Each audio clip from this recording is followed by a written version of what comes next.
नमस्कार। आज की इस वीडियो में आपका स्वागत है। आज हम जो बात कर रहे हैं वो हम ये देख रहे हैं कि कब अगर किसी हाथ में इस तरह से उंगलियां जुड़ जाएं तो उसका क्या प्रभाव होगा। आपको हाथ में बहुत तरह की विकृतियां दिखाई देंगी, बहुत तरह की विशेषताएं हाथ में दिखाई देंगी। कुछ लोगों के हाथ में इस तरह की विकृति या विशेषता आमतौर पर देखी जा सकती है। इसका प्रभाव आम जनजीवन पर क्या पड़ेगा, एक व्यक्ति के जीवन पर इसका कैसा प्रभाव होगा, इसे हम इस वीडियो में समझने की कोशिश करेंगे। आप इस वीडियो में क्या देख रहे हैं, आप इस पिक्चर में देख रहे हैं कि यहाँ दो तरह की उंगलियां, एक अनामिका और दूसरी उंगली जो है वो है मध्यमा। अब ये दोनों हाथ में मिल गई हैं। अब यहाँ ये जो उंगली है, ये वाली जो उंगली है, इस उंगली को हम कहते हैं मध्यमा उंगली, यानी कि बीच वाली, मिडल फिंगर। तो ये तो है हमारी मध्यमा उंगली, थोड़ा लिखने में दिक्कत होती है। और ये वाली जो है, ये वाली हमारी है अनामिका उंगली। तो ये दोनों जो हमारी उंगलियां हैं, अनामिका और मध्यमा, यहाँ आप इस पिक्चर में क्या देख रहे हैं कि दोनों मिल गई हैं आपस में। तो इनके मिलने से फ़र्क क्या पड़ेगा जीवन पर, आइए ज़रा इसको समझने की कोशिश करते हैं।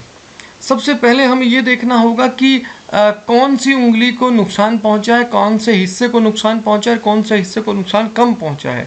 यहाँ अगर आप देखें तो ये जो उंगली है, इसको लगभग अपना पूरा एरिया यहाँ पर मिल गया है। ये जो एरिया है इसका लगभग पूरा है जितना एक सामान्य उंगली में होना चाहिए। जबकि आप अगर समझने की कोशिश करें अनामिका को, तो अनामिका के ऊपरी हिस्से को तो लगभग ठीक एरिया मिल गया है, लेकिन नीचे के हिस्सा कोलैप्स कर गया है और इसे अपना पूरा क्षेत्र नहीं मिला है। तो यहाँ हम एक तो ये समझ सकते हैं कि इससे सूर्य की जो किरणें हाथ रिसीव कर रहा है, हाथ में जो सूर्य के प्रभाव आना चाहिए वो कम आएगा और सूर्य लगभग अपना अच्छा फल नहीं दे पाएगा। एक तो ये हमें यहाँ समझ आता है। दूसरा, हम यहाँ क्या देखते हैं कि शनि के हाथ में, शनि की उंगली पर बहुत ज़्यादा बुरा प्रभाव नहीं पड़ा है, तो शनि के प्रभाव में भी बहुत ज़्यादा अंतर नहीं आना चाहिए। जब आप उंगलियों को ठीक से समझ लें तब आपको ये देखना होगा कि हाथ के निचले हिस्से पर क्या असर हो रहा है। आइए जरा एक बार निचले हिस्से पर भी देखते हैं कि निचले हिस्से को क्या हुआ है आखिर इन सब करने से। तो अब मैं निचले हिस्से पर जाता हूँ। अब यहाँ आप जरा देखने की कोशिश करिए कि यहाँ क्या हुआ है। अब यहाँ अगर आप देखें तो ये जो पर्वतों का एरिया है, ये लगभग कोलैप्स कर गया है, आपस में एक दूसरे के साथ जुड़ गया है। अब यहाँ आप समझते हैं तो शनि पर्वत आपको कहाँ नज़र आ रहा है, शनि पर्वत खिसक कर यहाँ पहुँच गया है और ठीक यहीं पर सूर्य पर्वत पहुँच गया। दोनों एक दूसरे से बिल्कुल जुड़ गए हैं। और ऐसी स्थिति में होगा क्या, अगर शनि सूर्य की ओर खिसके या सूर्य शनि की ओर खिसक जाए तो ऐसे व्यक्ति को संघर्ष बहुत करना पड़ता है। सफलता की दृष्टि से ये अच्छा नहीं माना जाता। अब यहाँ दोनों हो गए हैं।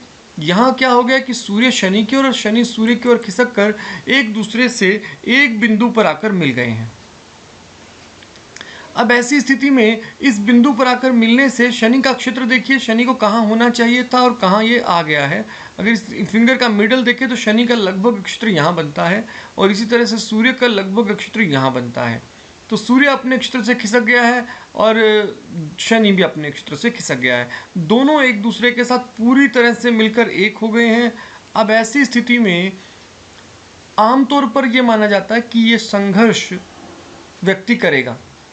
व्यापारिक सफलताओं में ऐसे व्यक्ति को शुरुआती संघर्ष बहुत ज़्यादा देखने को आएगा, लेकिन इसे संघर्ष करने के बाद भी सफलता मिल रही है क्या, या ये संघर्ष जीवन भर करता ही रहेगा। इसको समझने के लिए जरा इसको देखिए। तो ये हाथ में बदलाव आया है।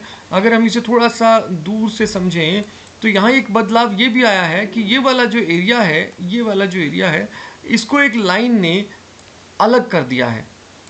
इस पूरे एरिया को शुक्र वलय ने अलग कर दिया है। यहाँ शुक्र वलय को आप समझने की कोशिश कीजिए। शुक्र वलय काफ़ी गहरा है, जो कि मध्य क्षेत्र में इतना गहरा हाथ में नहीं होता, लेकिन यहाँ दो उंगलियों के जुड़ जाने से इसमें रेखा में बदलाव आया है और ये बहुत गहरी रेखा बन गई है।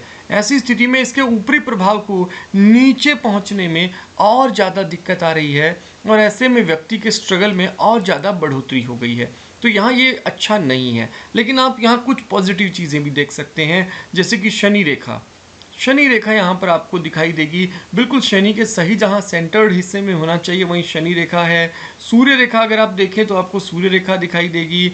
एक और छोटी सी सूर्य रेखा ऊपर की ओर जाती हुई दिखाई दे रही है और एक रेखा बुध से सूर्य की ओर भी आती हुई आपको दिखाई दे रही है। लेकिन ये रोक दी गई है रेखा, ये शुक्र वलय से टकराकर पूरी तरह से रुक गई है, इससे आगे बिल्कुल जा नहीं पा रही। तो इसका प्रभाव तो यहाँ बहुत ज़्यादा आपको देखने में नहीं आएगा। तो यहाँ आपको ये प्रभाव भी गायब हो गया है, तो इस रेखा को हम भूल जाते हैं। लेकिन हाँ, यहाँ ये जो रेखाएं हैं, ये खास तौर पर ये रेखा जो सूर्य रेखा और ये जो शनि रेखा है, ये अपने प्रभाव को दिखाएगी। तो ऐसा व्यक्ति अपने गुजारे लायक तो ठीक ठाक कमा लेता है, लेकिन ऐसे व्यक्ति को संघर्ष ज़्यादा करना पड़ रहा है।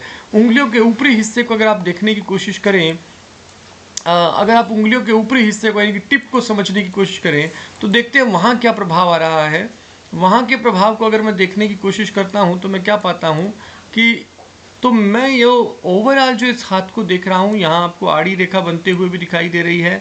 और अगर मैं देख रहा हूँ, ठीक से समझने की कोशिश कर रहा हूँ, तो ये एक चीज़ समझ में आ रही है कि शनि जो है उसको कम नुकसान हुआ है। तो यहाँ पर जो शनि है वो लगभग अभी भी अपना फल दे पाने में सक्षम हो गया है, जबकि सूर्य जो है उंगली में वो पूरी तरह से प्रभावहीन हो गया है।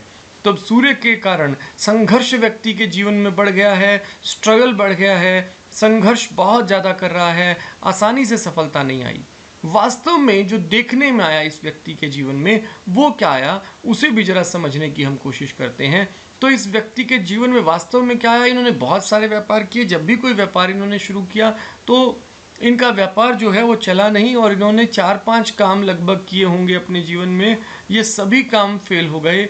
और ऐसी स्थिति में इन्होंने ये सूर्य के संबंध में, शनि के संबंध में जो काम किए, सूर्य के संबंध में जो काम किए वो चल नहीं पाए और व्यापार जो विभिन्न तरह के थे उनमें इनको सफलता नहीं मिली। अपना थोड़ा बहुत गुजारा ये बुध के संबंधित कुछ काम करके चला रहे हैं, लेकिन अभी भी संघर्ष जारी है।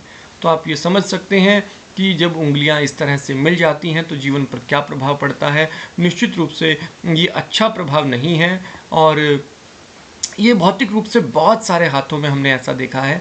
जब भी उंगलियां परस्पर एक दूसरे से मिल जाएं, अगर हमें यहाँ ये भी ध्यान देना होगा कि कौन सी उंगली मिल रही है। अभी वर्तमान में हम यहाँ क्या देख रहे हैं कि ये जो उंगलियों का मिलन हुआ है ये हुआ है मध्यमा और अनामिका का। अगर इसके बजाय ये वाली उंगलियां मिल गई होती तो प्रभाव बिल्कुल अलग तरह का देखने में आता।